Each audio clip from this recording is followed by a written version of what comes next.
We have now interrupted your regularly scheduled programming to bring you.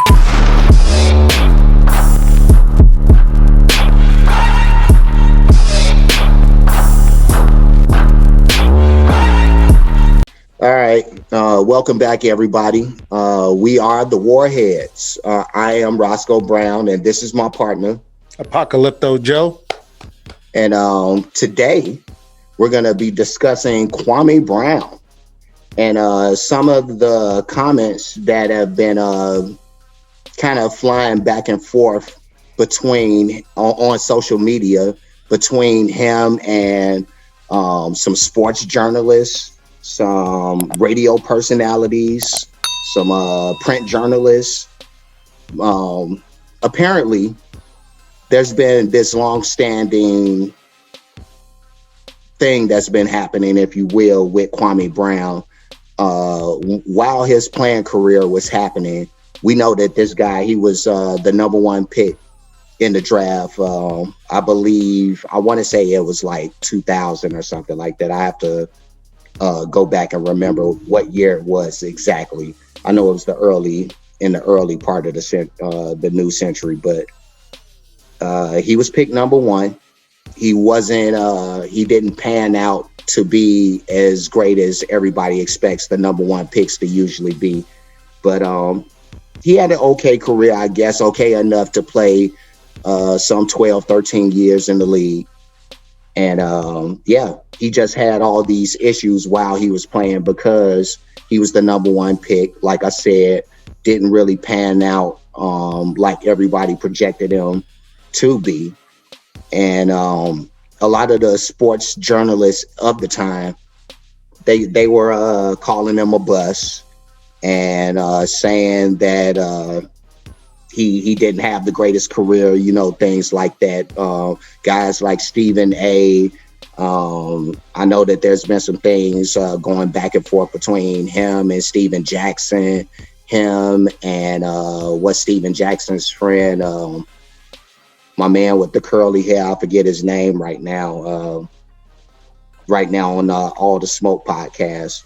But Becky with the good hair, as Kwame calls it. Yeah. He was going there about that stuff, man. Matt Barnes is his name. The same dude who drove to beat up his wife's boyfriend. But that's another story for another time. Anyway, continue on, brother.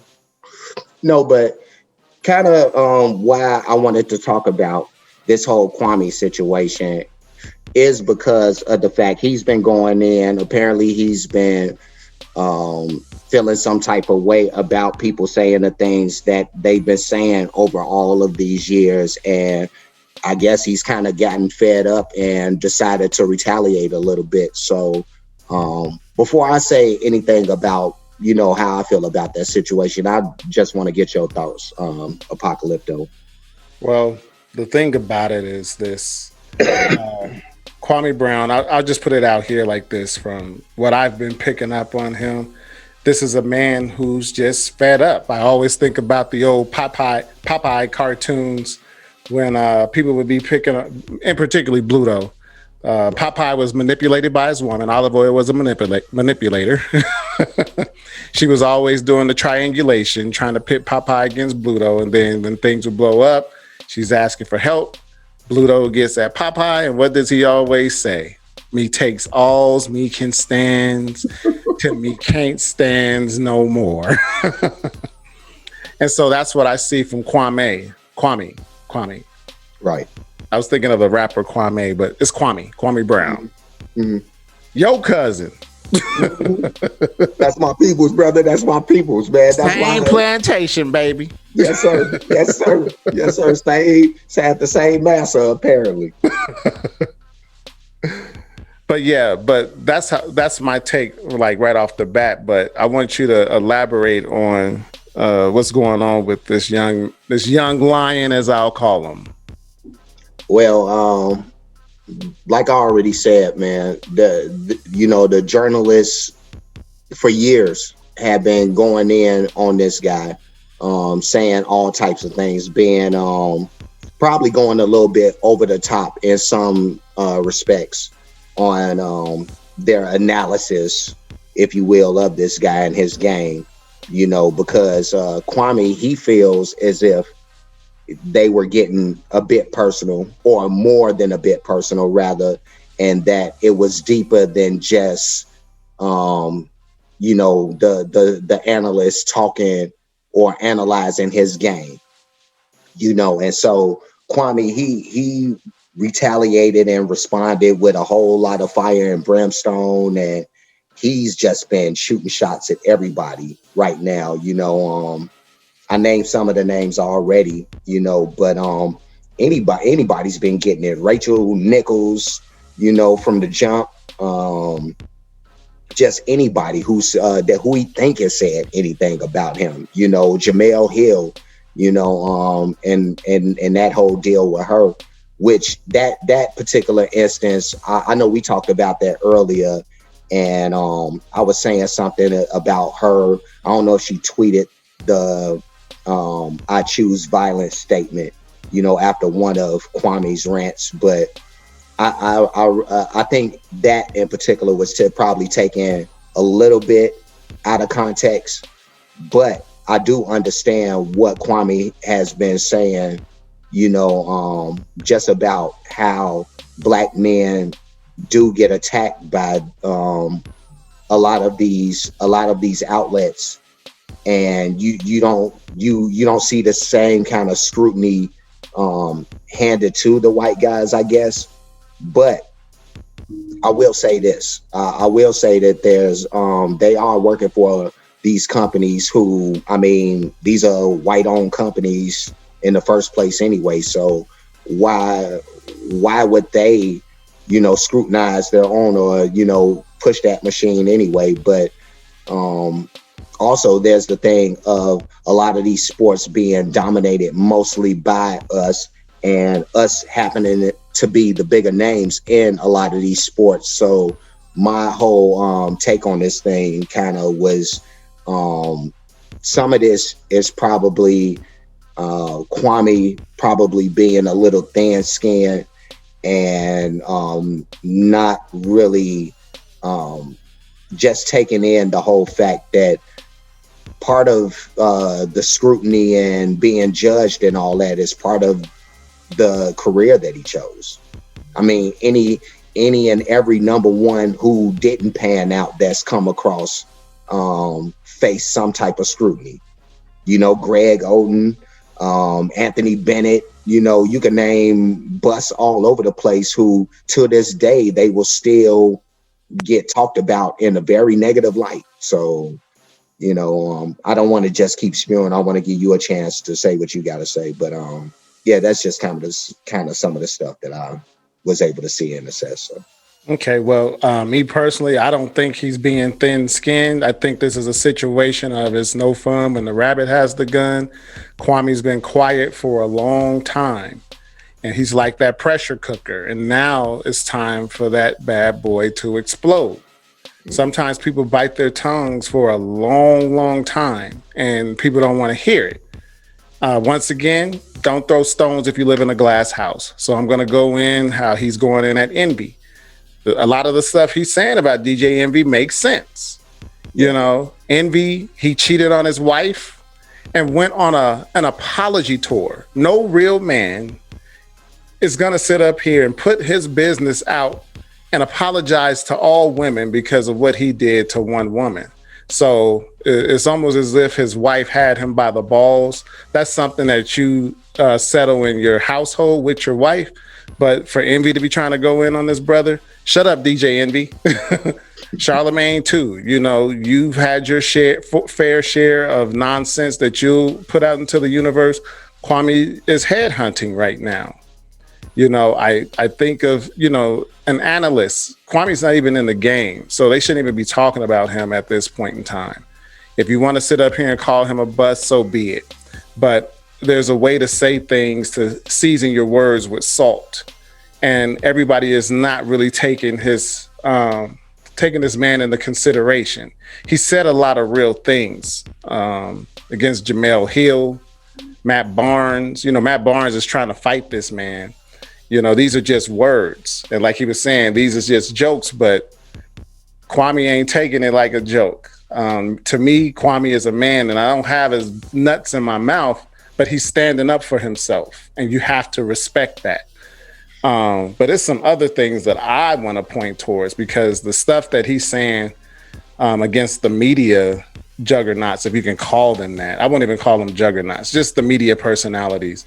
That's the lightweight stuff, but I'll let you continue because it's something that I want to get into personally that he said on one of his lives. Well, excuse me, but for me, you know, just going back to what I said, excuse me, I got to get that cough out, but just going back to what I said earlier about the scrutiny that all of the picks face, and I mean just athletes in general, you know. And I understand what you're saying about, you know, there's a way that these analysts can use their words to kind of put an extra oomph behind, you know, the point that they're making.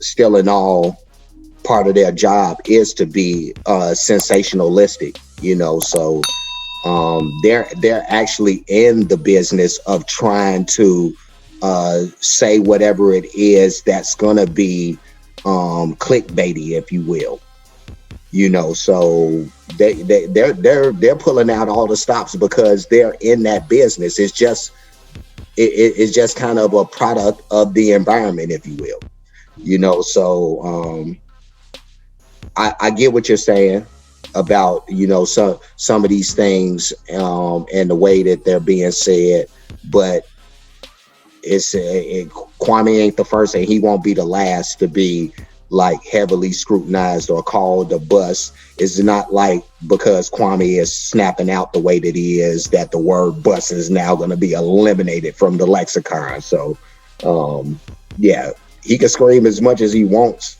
and I agree with him on a lot of what he's saying, to really be honest. But like I said, man, you in that field, bro, or you were in that field, and that's part of the deal. It just is, you know. Everybody goes through it, and you know, I can't remember the last time I've heard an athlete just go crazy like this because, you know, he was called a bust or being scrutinized, you know. So I don't know, man. Well, this is what I'll say, because the reason he may have been a bust, I think Shannon Sharp said it best on his show, that I don't think he should have been under Michael Jordan. Michael Jordan, very tenacious competitor. I don't think he had the type of gloves that was required for somebody like Kwame Brown. I think he broke the man's spirit. And Kwame even said it on one of his lives, how they put a lot of blame on him when the Wizards, would be getting blown out. And then they would put him in the game and expect him to save the team. You know, there were a lot of unrealistic expectations on him. And he was a journeyman. You know, he played with some great players. He played with MJ. He played with Kobe Bryant. And these are all like the ultimate competitors. But everything ain't for everybody. You got to deal with people differently. Anybody knows that a real coach doesn't coach everybody on the team the same way. Some people the coach can be firm with. Some people, you know, you need a medium grasp with. Some people you're a little bit lighter with because you know that they're responsible enough. But he was only 18 at the time. However, all the fluff of the media and stuff aside, there's a video that I want to play real quick. And so I'm going to pause and let that play real quick. Okay. My bust ass can be the #1 draft pick and I was in the free lunch program, then your son can do it too. And we need to start building programs and helping kids to foster that talent and not have a culture and a generation of males that take them to the gang life like stupid ass Jack and make them think that punk ass shit is real nigga shit. So we don't have young males finding validation through prisons. We can find validation through colleges. And you black women that like to fuck these niggas with bodies, why don't you stop? Because when it's your boyfriend that gets shot, or it's your boyfriend, or your brother, or your son, you motherfuckers want to fall out in the street and cry. But while he your rapper boyfriend with the dick out, you motherfuckers want to suck his dick. Came here to tell the truth. Y'all need to stop this shit. These kids are being punished. We ain't even having children in love situations no more. We having children to get the check. Everything about you is to get the check. Find you a nigga with money, you fuck him and don't give a fuck about the kids. You getting the check, girl. What the fuck about that little boy that don't know the identity that he of himself? He don't even know his own goddamn daddy. And the daddy right there begging. All right. So as we can see from this video, Kwame is talking some real stuff about things that we're dealing with in our hoods. Namely, when he talks about the children and men looking up to like prison life as being the type of lifestyle to aspire to gain clout and have it mean something. That doesn't mean anything. But what I thought was interesting is how he addresses the sisters and says, you know, for you women out here who are trying or who like dating killers, you know, men with bodies. It reminds me of Asia Doll, like just last year. She was on the record talking about how if you had if you didn't have at least 3 bodies, you couldn't date her, as if she's this great person that a man has to aspire to date. Like, you really think you're a great person because you like to date men that are known for destroying the human body? But then a little while later, her boyfriend or ex-boyfriend, King Von from The Chi, gets killed in Atlanta. And then she's all over social media crying. And that's what Kwame was addressing. Like, we have a lot of toxicity in our communities. We have psychopathic thinking in our communities. I only date killers. And Asia Doll is not the only one that feels that way. And how she addresses how these relationships are situationships and they're focused on money. These women are going after men to get the bag. They're not going after men for their strength of character, their ability to be good leaders. Like, they can be weak men, but some kind of way lucked up on some money. And that's all they care about. And so we're producing children who are not feeding into the positive things that we need to feed into a child to make them worthwhile to be on this planet, to contribute to the human family. And so Kwame, to me, all that other stuff with the journalists, that is the true meat of what he was saying in his rants. That's some of the stuff that's going to get swept under the rug because, you know, in our communities, we don't like to talk about our shortcomings. We like to sweep it under the rug and then pass that negative legacy on to our children. And then we're raising little monsters who become superficial, only concerned with money. Like, all they think about is money, money, money, money, money. And then they have nothing on the inside. And so that's a destructive type of lifestyle. And so as far as I'm concerned, Kwame's right for defending himself. If anybody comes at you, go for that head. I agree with what he's saying. You know, yeah, maybe he is a little bit thin-skinned, but if you've been taking that type of beat down in the media for a long period of time, you know, sometimes you got to stand up and fight for yourself. I'm a fighter. I agree with this young lion. But that's my take. You can have the rest of the floor, because that's all I really wanted to say on this subject matter anyway. That's cool. You know, I'm glad you protected my cousin.